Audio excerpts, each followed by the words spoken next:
Hello! ఈరోజు వచ్చేసి lovely లక్కీకి lunch box ఏం పెట్టానో చూసేయండి. లవ్లీకి వచ్చేసి వైట్ రైస్ పెట్టాలి.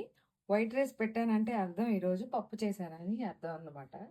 సో, పప్పు వచ్చేసి మనకు పెసరపప్పు, కాలీఫ్లవర్ ఏసి చేశాను. అండ్ గోబీ ఏసి.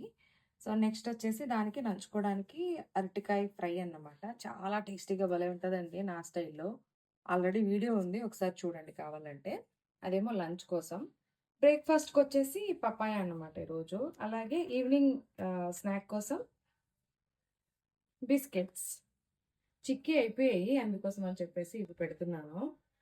ఆహ్, చాలా సింపుల్‌గా ఉంది. బట్ హెవీ అనిపిస్తది మీకు. బట్ హెవీ ఏం కాదండి. పిల్లలకి ఈ మాత్రం పెట్టాలి మనం కంపల్సరీ. సో, పప్పేసుకొని తిని ఇంకా అరటికాయ ఫ్రై తిని అంటే ఫుల్‌గా లంచ్ చేయాలి. నెక్స్ట్ ఇంకా ఇవి చూసారు గదా! చాలా సింపుల్‌గానే ఉన్నాయి. వీడియో నచ్చితే లైక్ చేయండి. షేర్ కూడా చేయండి. Thank you.